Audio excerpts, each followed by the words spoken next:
Today, we do this topic, part B, efficient polynomial evaluation. Yeah. B.1, evaluate the polynomial. So let us solve our first computing problem. Yeah. Problem number 1, evaluate a polynomial. First, I give you the problem.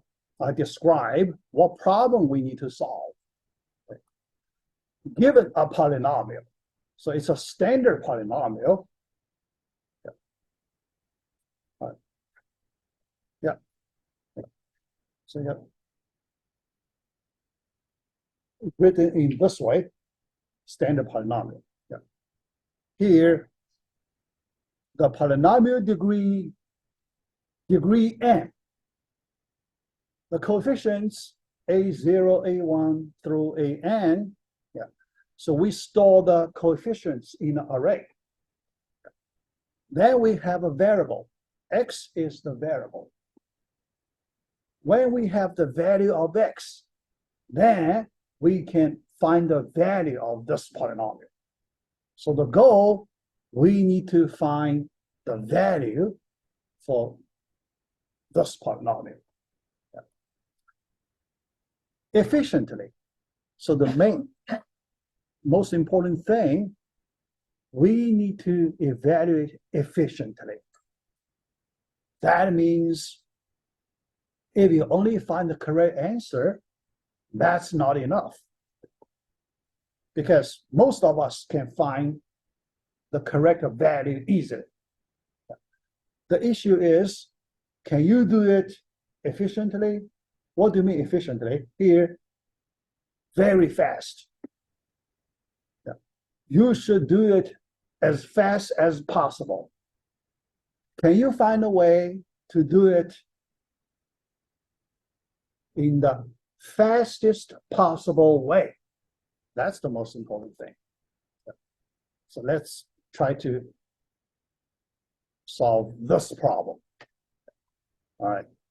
Here, I give you the reference in the textbook. Yeah. Here you can see in section 6.5. Yeah. So why I jump so late into our textbook? Yeah. The first reason, this topic, after I finish this one, I can assign you our programming project number 1. So next week, you can have our first project. So we can do it as early as possible. Okay, yeah. Second, the materials we take, although from a later section, but very easy to understand. Because we only use addition and multiplication. Basic operations. So we can understand everything. Yeah. All right. So let's do our first try. Yeah. Because everybody knows how to do addition and multiplication. Yeah. People just, follow the natural order to do addition multiplications. Then you can find the value immediately, right? Yeah. So that's our first try. Yeah. So we just use the straightforward algorithm. Straightforward. Yeah. So here you can see we do not need any technique, any special technique. Okay. Yeah.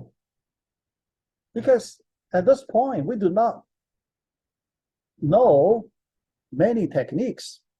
What kind of techniques? We do not have that kind of background at this point. Okay, yeah. And this algorithm, without using any special technique, just do it in a straightforward way. We have a name for it. Later, we call this algorithm method with brute force method. Brute force method.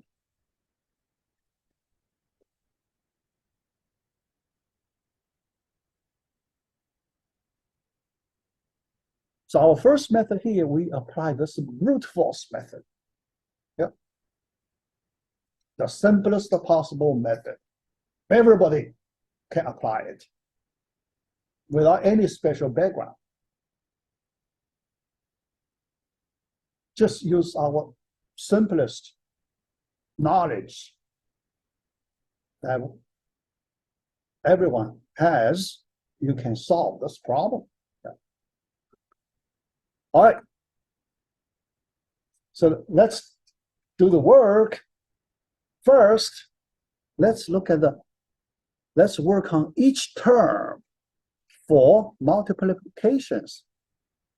Look at this general term. Can we use this?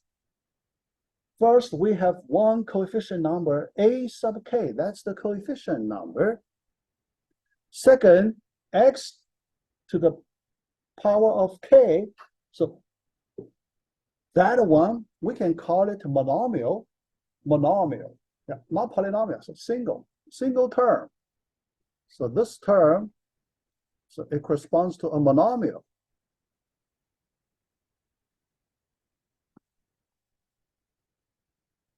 To calculate the value of this term, we only need to use multiplications, right? Yeah. So here you can see why we pick this general term. Yeah. Here I like to refer to this way to our previous example. Do you still remember the example we did last time, that chessboard question?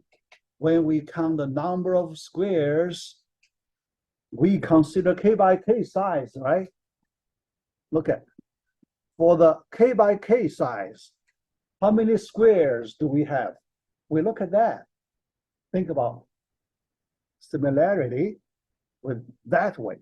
9 minus k squared, that many squares. Here, we do the similar thing. You can see we pick a representative. So this term is the representative term because this general term can represent any term in the polynomial. If we figure out how to handle this general term, then we can handle all the terms. And similar to this chessboard counting question, that is a representative case, right? If we can answer the question for that general case, it covers all individual cases. Yeah, representative, this approach. Okay, one simple approach. Yeah. All right, here now I want to ask you our first question in this class.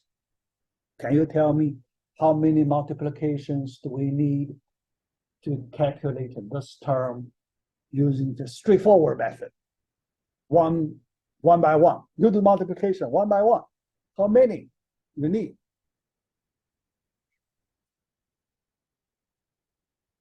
A little abstract, yeah, but you need to give me a number here.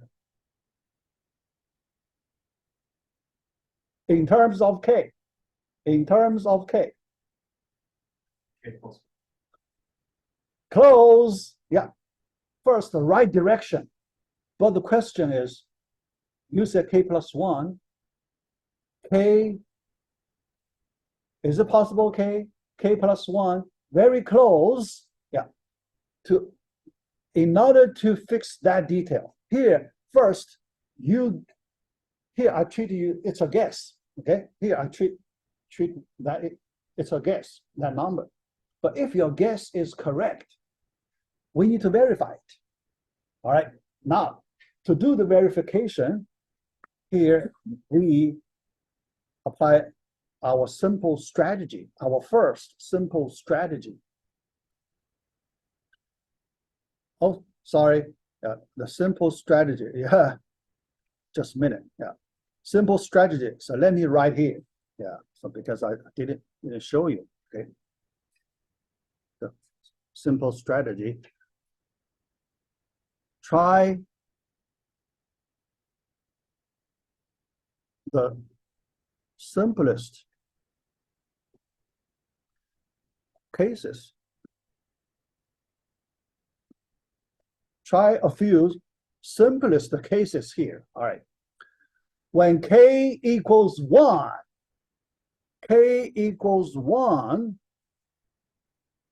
a1 times x, how many multiplications do you need?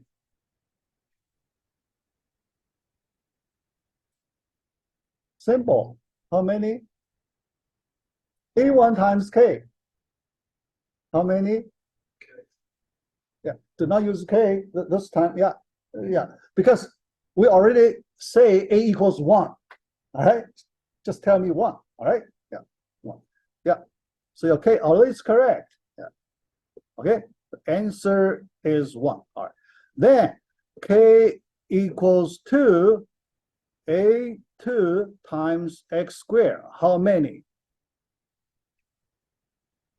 2, right? And so on. All right. Now, a k times x to the kth. Can you tell me the number of multiplications based on your first 2 experiments here? K, not k plus 1. All right. So here we complete the verification. Don't worry. When you do your first guess, don't worry. It may not be correct. We only want to get as close as possible. Okay, so our guess, well, when you make a guess, nobody can guarantee your guess is 100% correct.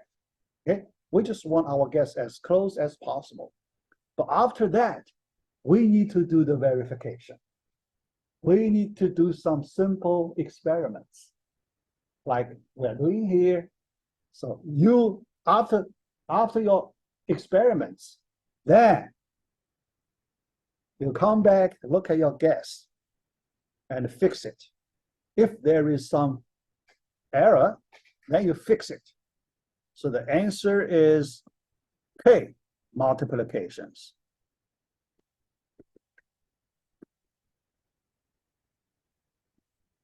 All right, that's the first step of question.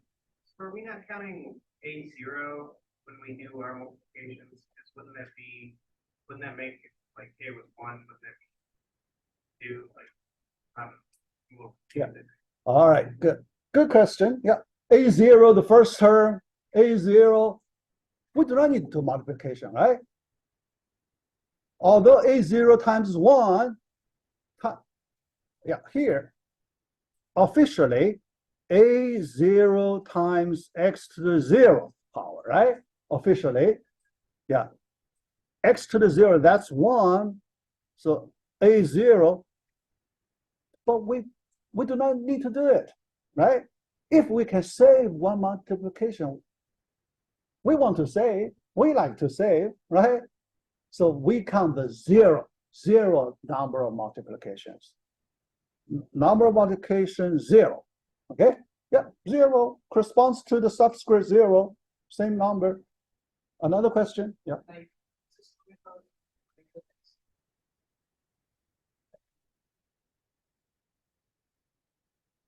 Yeah, right.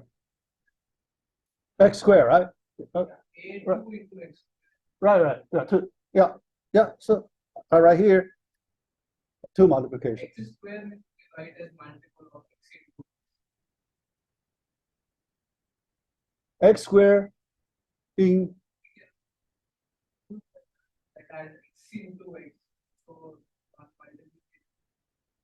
right.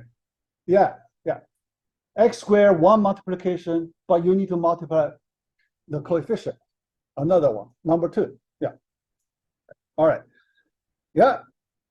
So we finish our first step. Okay. Yeah. Second. Yeah. All right. Yeah. The question, is your algorithm efficient? Yeah, here. Yeah. we find the right answer, or so not right, yeah, so let's say in this way, we find a way to give us the correct answer. Yeah, find the correct value of each term. Yeah. All right. The question is that the fastest possible way? Because our goal, we want to find the fastest possible solution for this problem. The way we're doing here may not be the fastest. Can you think about that? Is there another possible way we can do a little faster? Can you imagine that? So here we have a chance to think about that question. Can we do a little better than what we are doing here? All right, yeah, yeah, all right. So here, that question is a relatively big question. So we do not need to give the answer at this point, but I raised that question first. Later at some time, I need to answer that question. Here, I just raise it. Okay, all right. So then another question we also want to ask here, yeah. Find the performance measure. When you say fast, slow, actually you need a performance measure, right? You need to define some specific measure to measure performance. How fast, how slow? You need some measure. The question is, what is a good measure? What is a fair measure? Okay, or another way, what is a stable measure? Stable measure. Yeah. So we need to get a stable measure. Stable.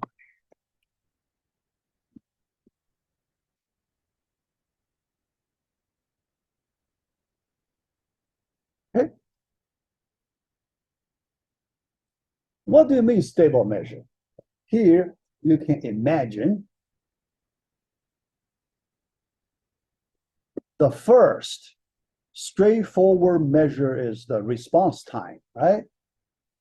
When you write a program, here, let's write a program to evaluate the polynomial. Yeah.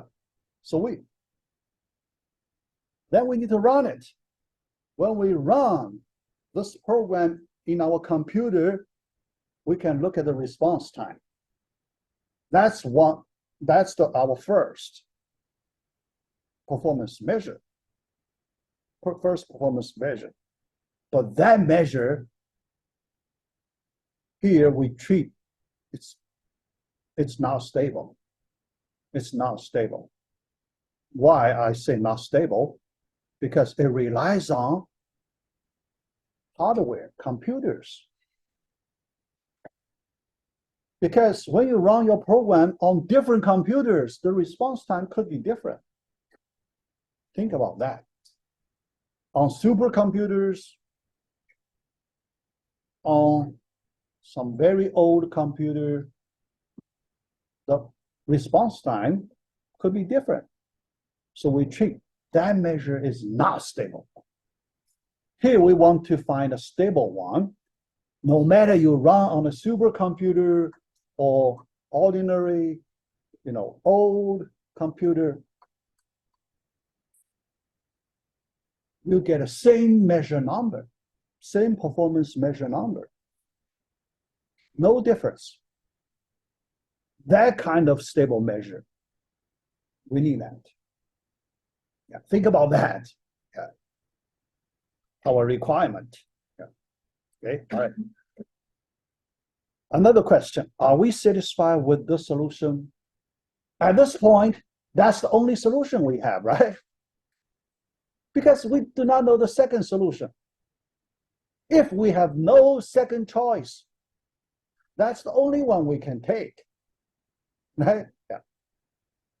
So to answer this question, first, we need to find the second solution first. Then we can say if we are satisfied with our first solution or not. Okay, yeah. So some of question we need to delay, but we raise those questions first. Yeah. We need to spend some time to get good answers for these questions. Yeah. All right. All right. Yeah. So still long way to go. We need to do a lot of analysis before we can answer these questions. Okay. All right. All right. Next, now let's do analysis. Yeah. Do we really need an algorithm here? Yeah, because if we just do that brute force method, we may not really need some special algorithm. Yeah. If you feel the current one, the brute force one, is good enough, why you need another advanced special algorithm? Yeah. But for us, here we are learning this algorithm class. So we should have our thinking in this way. After we solve a computing problem, we always need to ask us this question: can we improve it? Can we make it faster? Yeah. So that's the first question we should ask after we solve one particular problem. Yeah. Here, we need to try it. Yeah. We need to try to improve it. Yeah. All right. Here, before we can improve it, here, the first thing, we need to know, we need to find some specific performance number to describe the efficiency of this algorithm. Then we can talk about improving or not, right? If you do not have any specific description on this current algorithm,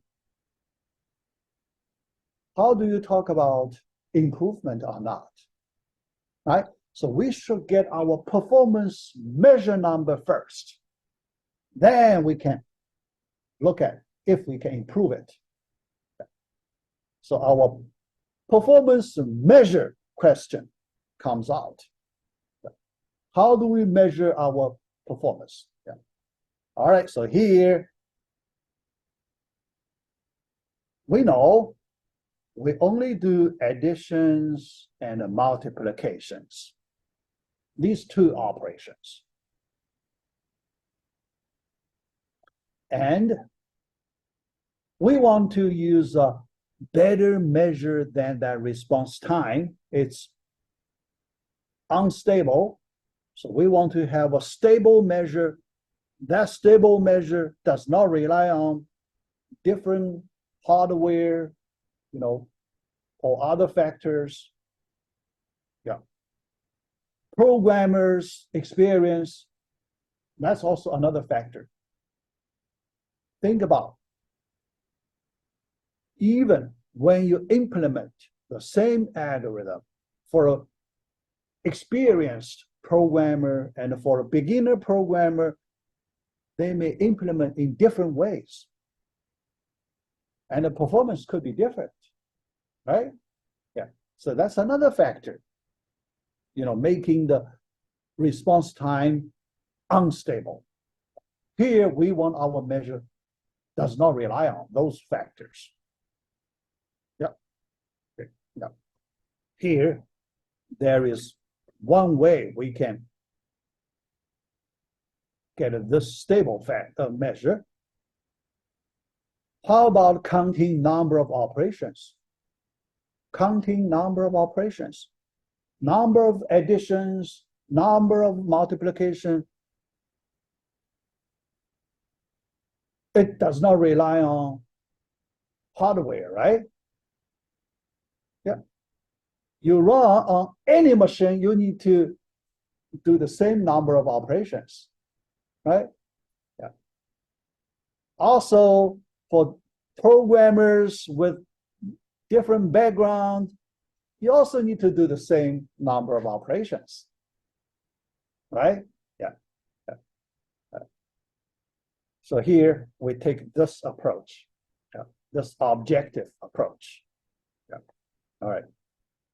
Yeah. So we feel it's better than execution time. Yeah. So we already discussed if the execution time not stable. Yeah. All right. Yeah. So here, the next question, how to measure efficiency? Yeah. So this time we feel the improvement is use the number of operations. All right, yeah. Use the number of operations. But the question, we have two types of operations, addition and multiplication. Which one we should use here? Okay, yeah. Because we know inside a computer, the time used for an addition and for multiplication different.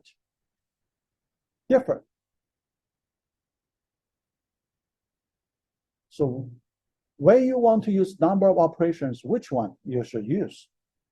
Another question. Okay, or both. Can we find a way to use both? But if we use number of operations, both operations, is it a fair way? Addition, we have that one addition, number one. Multiplication, we have number of operation one. Can you do 1 + 1, 2 operations? That's not good, right? One addition plus one multiplication, you cannot say 2 operations. If you say 2 operations, because these 2 operations will be different from 2 multiplications, right? 2 multiplications, you get a 2, but 1 addition plus 1 multiplication, you have 2, but these 2 numbers should be different. How do you establish some fair ground to do comparison? We want to do fair comparison. Okay, yeah. So that question we need to answer. Yeah. In our next slide, we will answer that question. Okay, all right. Yeah. So here, using number additions, multiplications, but then we need to do something special in order to consider both operations together. Yeah. All right. Yeah. Okay. We need some special assumptions. We do some assumptions so that under these assumptions, then we can integrate additions, multiplications in a fair way. That's our goal. Yeah. So what kind of assumption? Yeah, I make here. Yeah. Let's assume each addition takes 1 unit of time. Time unit. Certain amount of time. Yeah. Yeah. Just 1 unit. Okay. Yeah. Yeah. Then each multiplication takes 10 units of time. 10 times. Yeah. So here, this number, although I choose 10 here for convenience, yeah, but actually in the real world situation, when we look at computer CPU, close to 10-to-1 ratio. Okay, not exactly 10-to-1, but very close to 10-to-1. The CPU time needed for one multiplication approximately equal to CPU time needed for one addition. Think about that. That difference, pretty big, right? 10-to-1 ratio, pretty big. Yeah. So that's what happened in CPU. Okay, yeah, 10-to-1 ratio. So we add this reasonable assumption. Close to the real world, but not necessarily exactly the same. But it's good for our discussion here. All right. So with this simple assumption now, we can integrate additions, multiplications. We can measure them in number of time units. How about that? Number of time units. Okay, yeah.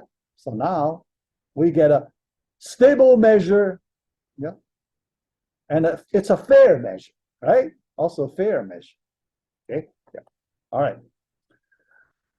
Now our goal becomes find the number of time units for our first method. Okay, all right. Yeah. Here, although I say time unit here, yeah, but you may wonder how large is that time unit, right? Yeah, here I can give you the idea. Unit here, certain number of nanoseconds. Nanoseconds. Do you have idea how large is a nanosecond? Nanosecond. Okay, yeah. So we start from 1 second, then 1,000th of 1 second, millisecond, right? 1,000. Another 1,000th microsecond, right? Microsecond. 1 millionth, that's 1 millionth of 1 second, microsecond. Then another 1,000th, 1 billionth of a second, nanosecond. 1 billionth of a second. Yeah. Here representing in this power of 10, 10 to the negative 9th power.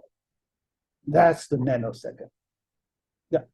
One addition takes certain number. Yeah. 2 or 3. Yeah. 2 something, around 2. Around 2. 2 something nanoseconds, approximately. That's how fast in a modern CPU. Okay, yeah. But here we do not need to get to that details. We just count the number of units. All right. Let's do analysis. All right. Here we have this reasonable assumptions. Yeah. So we feel comfortable because we have a stable measure. We have a convenient stable measure. So now we can calculate the number of time units. Yeah. All right. All right. Yeah. And this small, simple assumptions, it would not change our question significantly, right? Yeah. Still, we solve the same problem. We didn't change the problem. Same problem. Yeah. All right. Yeah. But in our discussion, it's much easier, right? When we do discussion, now we can, do the calculation in a more convenient way. Yeah. All right. All right. Yeah. So that's our first round discussion. Yeah. Okay. Then the second round. Yeah. So at this point, so basically I give you the background of this question. Yeah. So what are those possible questions we need to think of? Yeah. So here you have an idea. We haven't answered those questions, yeah, but that's our first round. Now let's move to the second round. B.2, estimate the cost. we need to do the computation. We need to really calculate the number of time units. After that, we need to think about, can we improve that performance measure? Yeah. All right. So that's the, our plan. Yeah. Continue our analysis this time. Yeah. Yeah. All right. So let's work on our first subproblem. We want to count the number of additions, total number of additions. Yeah. When you look at the formula for this general polynomial expression, can you tell me how many number of additions we need to take? Give me some number, give some expression. I treat as a guess. It's similar to the way we did before. Yeah, because we don't know it's correct or not, right? Yeah. So our first guess, yeah, so treat first guess, n minus 1. Okay, any other guess, different guess you want to make? N plus 1. N plus 1. Any other different guess you want to make? We want to see which one is correct. Nobody guessed n, because we only need to be very close, right? N minus 1, n plus 1, why not n? Why not n? Is that a reasonable guess, n? Possible? All right. After this guess, what should we do next? Verification, right? Can you do verification? Right? Okay, yeah. When n equals 1, our p of x equals a0 plus a1x. How many additions do you have? One. Wait, 2 or 1? Addition. To ignore multiplication. Plus sign. Count the number of plus sign. Is it 1? All right. Let's do another one. N equals 2. P of x equals a0 plus a1x plus a2x squared. How many additions? 2. It's enough, right? Can you go back to check your guess? Which one is correct, your guess? N is correct. See? Yeah. Guess and verify. This approach. All right. Guess and verify approach. All right. But it's not enough. Here, I want to introduce another method to do the counting. Here, actually, we're doing the counting. Yeah. So you learn the counting techniques in your discrete math. Discrete math, you learn many basic counting methods. Here, when we do the counting, look at this formula. Basically, we need to count the number of plus sign in this formula. But the question is, here, there are so many terms, and we use ... to represent large number of intermediate terms, because we cannot write them out. All of them, write them out. We cannot do that. So we use ... But when you use ... how do you keep track of all the terms? If you cannot keep track of all the terms, how do you count all those number of plus signs? You need some reliable method to count all the plus sign without getting lost. Because if we cannot keep track of ... we may get lost. Okay, yeah. So we need some method to help us keep track of all the terms. Okay, yeah, here I introduce you a simple method to do that. Yeah, so what's that method? So I call it counting by reference. Counting by reference. You need to find appropriate reference so that you can keep track of all the terms. Actually, based on your everyday experience, you do a lot of things by certain reference, right? Yeah. Otherwise, so a lot of things, it's not easy to describe many things without reference. Yeah, here we do the similar way. Yeah. Let me describe this method first. The essence of this method, yeah. We want to discover one-to-one correspondence between two mathematical objects here. Two mathematical objects. So here I use abstract terms. Yeah. Later I will do the translation. Yeah. Yeah. So we do like this. Here I use a small diagram to show you the idea. Yeah.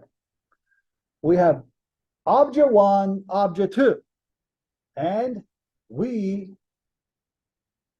find some one-to-one correspondence between object 1 and object 2. Okay, all right. So then, for object 1, it's hard to count. Number of object 1, relatively hard to count, because how to keep track of all the objects. Yeah. But for object 2, it's easier to count. Because we know there is a one-to-one correspondence, then how about we just count the object 2 instead of counting object 1? Then use number of object 2 as the same number for object 1. How about this idea? Yeah, this method is called counting by reference. Yeah. Now, in this here, let me show you how to do the counting here. Okay, yeah, yeah. All right, let me show you. Object 1, yeah. Oh, yeah.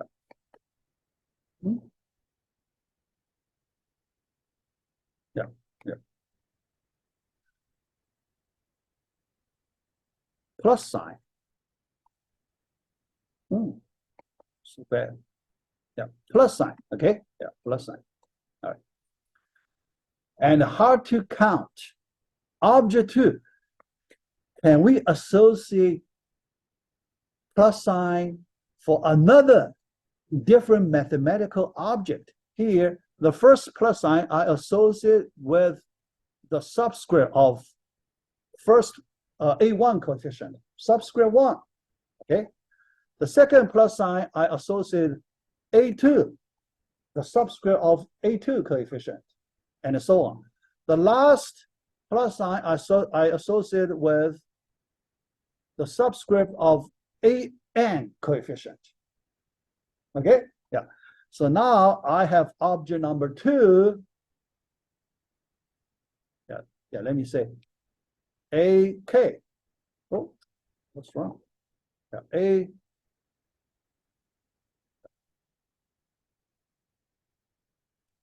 AK. Yeah. All right. Yeah. Okay. Yeah. Yeah. Now you can see for plus sign, it's hard to keep track of. Now we shift to counting the number of subscripts, because there is a one-to-one correspondence. Each plus sign, it can be mapped to one of the subscripts. A0, there is no association. A0, okay? Yeah, the first association occurs at A1. Because there is no plus sign, in front of A0. Okay, yeah. Now, can you tell me how many plus signs, how many subscripts? A1, A2, A3 through AN, how many subscripts? A1 consecutive integers. 1, 2, 3, no gap, no missing term through N, counting from 1 through N. How many numbers? N, right? Easy, right? Easy to keep track of. Much easier than counting number of plus signs. So we make that switch. So you can tell me the number of additions N. How about this method? Yeah. Okay, counting by reference. All right. Yeah. So we get the answer N additions. Yeah. All right. Yeah. All right. So then, okay. Subproblem number 2, count the number of multiplications. Yeah. So this time, it's not hard because we already did for the general term, that representative, the general term. Yeah. So let's do the work, calculate the number of multiplications. All right, yeah. So here we already did this part, so I can go a little faster. Yeah. All right, so now let's do the chart. All right, K equals 1 multiplication. K equals to 2 multiplications, and so on. Okay, all right. So the total, let's add up all these numbers, and we know the formula, the summation of these n consecutive integers from 1 through n, that's 1/2 times n plus 1. This formula. Yeah. Yeah. We know it. Yeah, this formula. Okay, yeah. All right. Can we get the number of units? Yeah, because we already know the number of additions, number of multiplications. Can we calculate our final number of total time units based on our assumption? Yeah, all right, yeah, yeah. So here we did this part, yeah. But we need to calculate the total number of time units. Yeah. For the addition part, contribution from addition, n units, right? Yeah. Each one unit. We have n units. But for multiplication, each multiplication, there are 10 units. 10 units. 10 times 1/2 n times n plus 1. Yeah, 1/2 times 10. So that's 5. So you get this expression. 5n times n plus 1. All right. So the total number of time units, 5n squared plus 6n. So we complete that first part, the measure part, some objective measure. We get objective measure. The second part, we need to improve it. Now we can try to improve this method. Although at this point, we do not know how to improve. We do not know how to improve. But at least we know we want to reduce this number, 5n squared plus 6n. We want to reduce this number.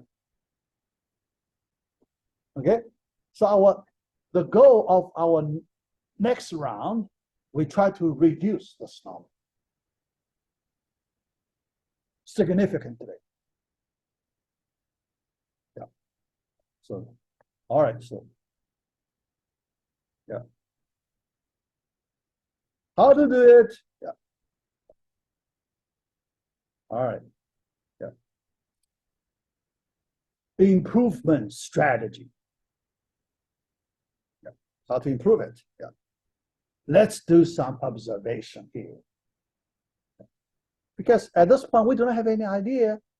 We want to do some experiments to find some useful properties. Useful properties. All right, yeah. So what property we want to find? Yeah, here. Yeah. All right. So first, let's look at the cost ratio. The cost ratio. 10-to-1 ratio. The cost of multiplication operation versus addition, 10-to-1 ratio. Yeah. Then, you know, from the total response time, big part of it, there is a very big part of the response time used for multiplications. Yeah. So you know that. Yeah. All right. So our conclusion, in order to reduce the total number of time units, our focus should be on multiplications. Our focus should be on multiplications. Here, the reason, let me explain the reason, you know, using a simple diagram here.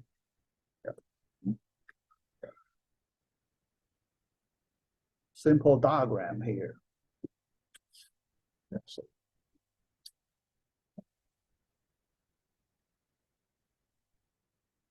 yeah, I mean,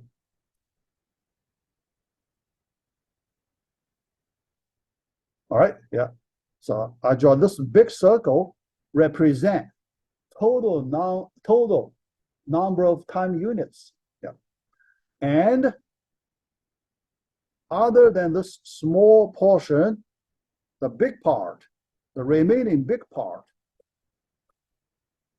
all for multiplication.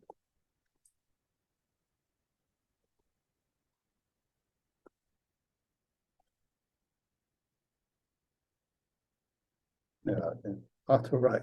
Yeah, multiplication. Okay. Yeah. So here you can see if you put your resource in the addition part, then the improvement room is very small. Very little you can improve. So we should put our computing resource, our main resource, on the multiplication part. Then there is a large room we can make reduction. That's the reason, because that big part, a lot of room, you can make improvement. Yeah. All right. So, yeah. So now let's apply this strategy. Yeah. Reduce the number of multiplications. The gain is big. Yeah. We know the gain would be big if we work on this important part. All right. So the next topic, B.3, new algorithm, we call it Horner's rule. Horner's rule, you will see we can reduce the number of multiplications significantly. Yeah. All right. Okay. So let's do the number of multiplications, reduction, solution, but we need new strategy here. The strategy, study a simpler case. We want to work on simpler cases first to get some experience. Then we can generalize our experience to the general case. All right. So let's do the work on a special case.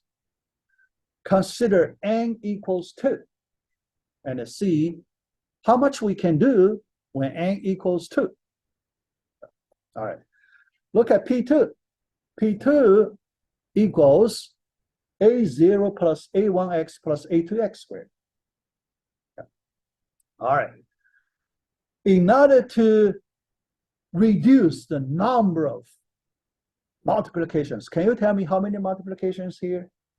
In AP2, based on our first method, how many multiplications you need to do? 3. Yeah, that's correct. 3. Our goal, is it possible we can reduce this number? 3. We want to reduce it. Use smaller number of multiplications to find the value of this polynomial. Okay, yeah, all right. Do observation first. When you do, so examine this polynomial formula. Any property you can discover, we need to discover some critical property. Remember in our, dice question, our first dice question, we need to discover some critical property. Here, we do the same thing. Discover critical property here. Look at these two terms. Any special property you can find looking at these two terms, special property. That's Good. there's only one, it doesn't only be 2 multiplications. Good. So let me summarize your observation. Actually, we find that they have common factor property. When you have a common factor, you want to factor it out, right? Yeah. You want to do factorization. Yeah. So the common factor X, then we need to apply factorization technique to change its structure. Its structure is changed, right? Yeah. You get answer quickly. Yeah. So with this new structure, if you count number of multiplications again, can you see anything better? Because the first multiplication occurs at this parenthesis, open parenthesis. The second multiplication is here, 2 multiplications. Addition, we do not count, okay? Don't worry about additions. Yeah, because our main focus is at the multiplications, not at addition, okay? Yeah, only count the multiplications. So you can see it's a significant reduction. Can we say it's a significant reduction from 3 to 2?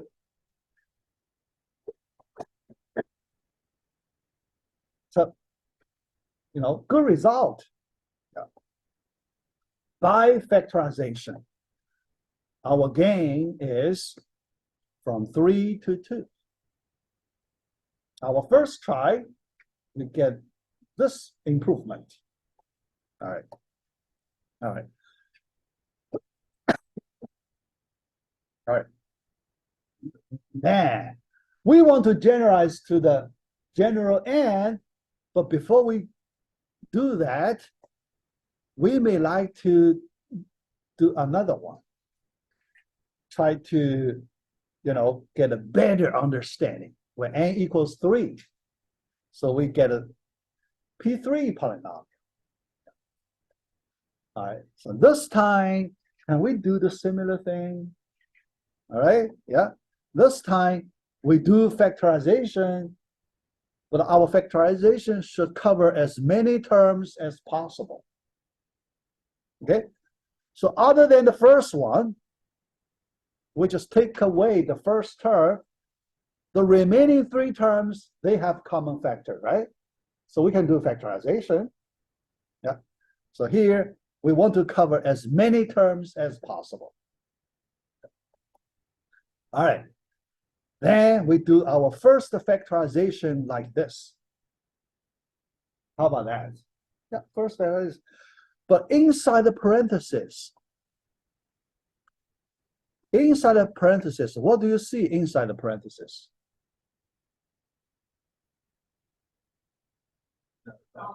Yes, you can do another factorization to improve furthermore. Yep. All right. So for the remaining terms, you can do the, similar kind of thing. another round factorization as much as you can. In that way, can we reduce the number of multiplications as much as we can? Yeah. Can you count how many multiplications do we need in this new structure? This new structure, number of multiplication, ignore additions. Only count the number of multiplications. How many? 3. Yes. Is it enough to do the generalization to n terms? Can we do this kind of thing to n terms? We're almost there. Yeah. So let's complete the last step. The generalization to n case. Then we solve the whole problem. Yeah. All right. So here, before we go there, yeah, let's do some summary here. Idea, the main idea we are doing here. Okay. Yeah. Yeah. Oh, yeah. Yeah. We want to go to the general case. Yeah. All right. So for the general case, now let's work on the general case. Yeah. We want to do the factorization as much as we can. That's the strategy description. We have a new strategy. We apply some technique. Factorization, we treat it as a special technique. So we apply this special technique as much as we can. This approach, this idea. Here, we like to give this method a special term, special terminology for this method. So we call it greedy algorithm. Greedy algorithm. As much as we can. That's greedy thing, right? Yeah. So people call it a greedy algorithm. All right. Yeah. Yeah. So now let me describe this greedy algorithms. Yeah. All right. Apply some property or some technique. Yes. Yeah. Something useful. Okay. Yeah. As much as we can at each step. Because you may need to do many different steps, a sequence of steps. Each step, we apply this greedy strategy. Next step, another round greedy strategy, and so on. All the way down until we solve the whole problem. That's the greedy algorithm. Okay, yeah. Here, we apply this greedy algorithm. All right. So this is our general polynomial expression. Okay. First, after we take out the first term, all the remaining terms, we can do factorization. All right. So that's our first round factorization. Yeah. Yeah. So based on our previous example, yeah. So the first round, second round, and so on, I write them in one formula. This is our final expression. Final factorization expression based on the greedy algorithm. Can you tell me how many multiplications in this new way? You should know it. And because we came from 2, 3, then it should be the same degree number, right? Same degree number, n. Yeah. Answer is n. Yeah. Probably I already put it here. So we call it, this is the Horner's rule. Horner's rule. Okay? Yeah. The answer is n. Yeah. Yeah. But here, the answer is n. Okay? Yeah. The answer is n. Yeah. But here, I may like to review a counting technique we just learned, counting by reference. can you apply counting by reference technique to find this answer? We just do it as a practice. Counting by reference. Yeah. Here. Because in order to keep track of all the multiplications, it's not easy.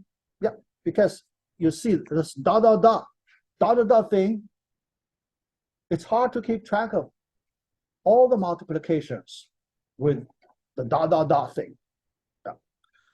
So in order to help us keep track of all the multiplications, can we do some one-to-one correspondence, associate each multiplication to something that is easy to count?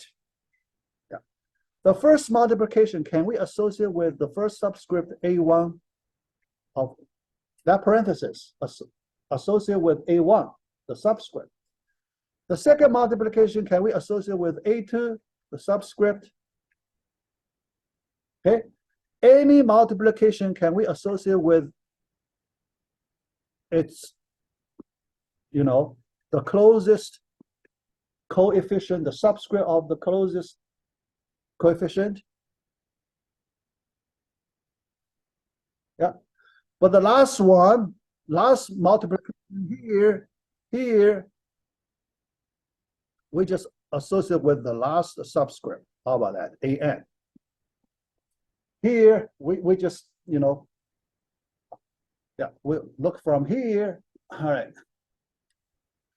Then, this time counting by reference, we just count 1, 2, 3 consecutive integers through n for number of multiplications.